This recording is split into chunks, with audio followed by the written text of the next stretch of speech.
In a world hungry for change, nonprofit impact matters more than ever. Yet, you're asked to do more with less. What if you could do more with more? That's the promise of Bloomerang, the giving platform built for purpose. Fundraising, CRM, and volunteer insights are integrated to reveal opportunity and generosity so you can make more connections with more funds raised for more impact. Now, that's more like it. Learn how you can do more with more at bloomerang.com.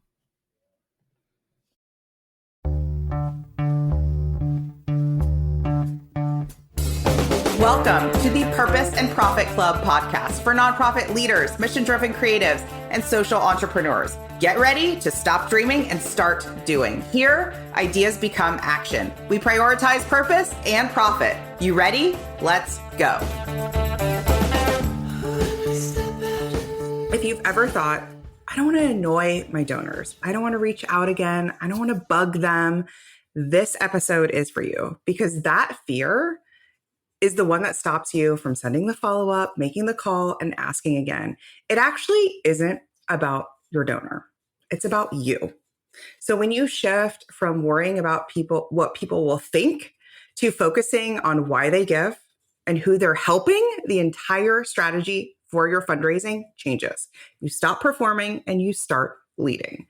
Now, earlier today, I was listening to Amy Poehler's new-ish podcast. It's called Good Hang, and it's pretty funny. And she had her very, very good friend on, comedian, improv, master, Rachel Dratch. And they were on SNL at the same time together. And they were sort of just yucking it up, remembering the good old days and talking about how Rachel came up with the Debbie Downer skit. And if you haven't watched the original Debbie Downer skit, you have to watch it. You'll be in tears. It is so, so funny. It's one of those magical SNL moments where no one can keep it together. Everyone's breaking out of character and trying to hold back the laughter and the tears and deliver the lines. And it's so funny. But the premise of that character is that everyone's at Disneyland, they're having this amazing time. And there's this one person that can't help but be a downer. And so the camera always kind of zooms in and cuts to her. And she's just thinking of the worst case scenario. So as I was preparing notes for this today, I was thinking about how our brains, every one of our brains, has an inner Debbie Downer. And that's why it's relatable. That's why I think that everybody kind of knows the person who's just, everybody's having a great time and somebody just keeps taking it negative, right? Because our brains also do that too. And when it comes to fundraising, the protection component of our brain of just not wanting to feel rejected, not wanting to feel uncomfortable or scared, ends up being that kind of inner Debbie Downer. So we're going to talk about some strategies today so you can work with her and not against her and raise more this year end. So let's first get into what is this cycle? What is this cycle of that fear of bugging donors, that fear of annoying donors? What does it look like and why does it exist in the first place? Because you're not protecting your donors when you hold back. You're actually protecting your own ego. And if that's not a word you're comfortable with, I'm kind of going to switch around words today just to find the one that fits for you. But the truth is everybody has their ego. Everybody has an ego self. Everybody has a shadow self. We might even use that today. It's just the part of us that's just doesn't want to, it's very narcissistic and it's thinking about us, right? And so it doesn't want to feel that rejection. It doesn't want to feel uncomfortable. It doesn't want to feel like it screwed up. It made a mistake, right? So you tell yourself you're being polite and strategic by holding off on that follow-up, by holding off on asking a donor that generously gave $10,000 already to give again this year. I know, groundbreaking, right? But what's underneath that? It sounds like strategy, but really it's just a bunch of coping mechanisms. It's fear. It's just fear of rejection. It's just fear of judgment. It's fear of being too much. But the truth is that people who care about your mission want to hear from you. I'm going to say that again.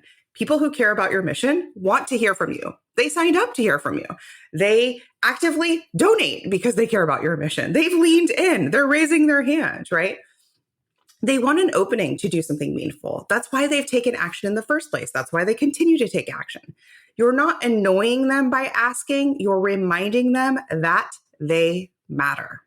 So why do fundraisers get stuck in the fear or the me brain trap, right? So the me brain, again, is taking you completely out of the benefits for the communities, the people you serve, right? The benefits for the donor and their own giving goals, their own generosity and philanthropic goals, their own goals to want to see the world in a better place than it currently is, right? And instead, all you're thinking about is the me brain, right? So when that hesitation kicks in, you're in me mode. What if they don't like me? What if I ask at the wrong time? What if I offend them? What if they think I'm annoying? What if I screw up? What if I say the wrong things? What if I trip over my words? What if they don't answer? What if they do answer, right? That is just your ego trying to stay safe.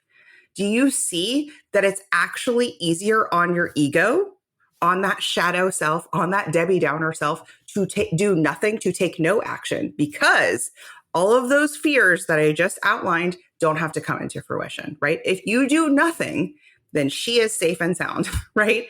She doesn't have to worry about feeling rejected or screwing it up or saying the wrong thing or leaving a message when they and not having the perfect script to say, right? Instead, she's just like, oh, it's strategy. I'll follow up them in Q1. You with me? But fundraising isn't about how you're perceived. It's about what's possible for the people you serve. So when you step out of me mode and into mission mode, everything shifts. You realize you're not the end game. You're the vehicle. I tell my clients this all the time. You're the vessel. You're the vehicle to the impact. You're not taking that $10,000 and having a wild weekend in Vegas, right? You're using that $10,000 to help the communities you serve, to help the people who are waiting for your program or service. They're not giving this money to you personally. They're giving because they care about impact. They're giving because they care about impact. And it's really important to write down some prompts when you're stuck in me brain, right? When you're stuck in that me mode, and remind yourself, I'm the vessel, I'm the vehicle. It ain't about me.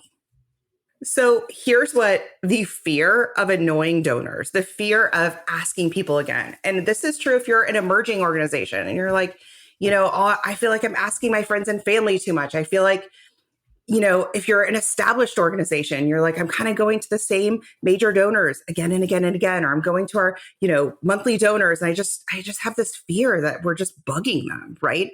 And what if they hate us, right? So what does that look like in real life? Like, what does that tactically look like day to day, week to week? You rehearse a call in your head 10 times, but you never dial. You wait to follow up after an event because they're probably too busy. You literally look at a calendar and make excuses for them. Oh, they're probably traveling. It's August. Oh, the holidays are coming. They're probably really busy. I'll wait until insert future date. Kick the can, right? Kick the can.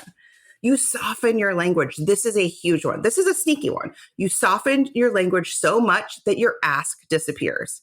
They don't even realize you really asked because you buried it so low in the conversation, in the email, in the voicemail, in the text message. It's just like, was there even an ask in there, right? You create more reasons not to ask than to ask. Some of y'all do this. You fight for the reasons not to do something than the reasons to do something. Again, it's just me brain. It's just Debbie Downer taking that driver's seat and just running with it versus that calm, confident self that is the vehicle, that is the vessel, that is like, we can do this. And by the way, you can handle hearing no. Like, however old you are, if you're 25, if you're 45, if you're 105, you've heard no before. You have heard no before. Like, it didn't kill you. It's okay. And I would argue the more no's you hear, the better you get at asking. The more no's you hear, the more money you make for your organization, for yourself, for the communities you serve. The two are like interconnected. So no isn't a problem. When a donor is like, not today, not able to make another gift, that just means you're in the arena, right? And that's the beginning of the conversation. So what should you do instead? What should you do when you're like, yeah, we're leading into what I know is a very important time of year for fundraising. And also, I feel scared. And also, it does feel legitimate that maybe I'm asking too much, or people will be annoyed, or I really have a lot of those concerns and they feel really valid and really real. So I want you to think about, what would it look like to shift into confident partner-based asking. You can feel the difference between hesitant asking, like I've already outlined, and confident asking, courageous asking, brave asking. Choose the word that kind of most aligns with who you want to be. Hesitant asking sounds like sorry to bother you, sorry to bug you. Ooh, would you mind? I'm doing like, if you're listening and not watching me, I'm doing kind of like that backup gesture with my hands, like sorry to bug you. Your shoulders kind of shrug. I know you've already done so much. It has this distance in it. It's already apologetic in the ask. Versus confident, courageous asking sounds like you've already done incredible work with us. Let's keep going. Let's keep going. Here's what your next gift could make possible, and sharing that vision forward. It's not about sounding perfect. It's about sounding certain. If there's one thing you get from today's episode, I actually hope it's that. It is not about stringing together the perfect 10 words that result in a $100,000 gift or $100,000 raised. It is instead about having that certainty, that confidence, that bravery for forward momentum, to keep going, to keep asking. That is what magnetically attracts more funding. So whether you're writing, calling, emailing, standing in front of a room, doing direct mail pieces, people respond to that energy, to that certainty. Nervous energy makes them pull back, right? They're seeing this. They're seeing that you feel a type of way, and that is not drawing them in. Confident, courageous energy makes them lean in and take action, makes them feel like they're part of a movement, makes them feel like, again, their gift is actually creating actual change in the communities they're most aligned with. They want to see better. So one of my clients skipped a follow-up because she was worried she would annoy a major donor. And what happens when you skip a follow-up? Then you're like, oh my God, too much time has passed. Now I really can't follow up, right? Again, that me brain has an entire story. It is a 300-page book on why the whole thing's done and you can't follow up, because the time that has lapsed from that initial kind of delay into more delays makes it even compound, right?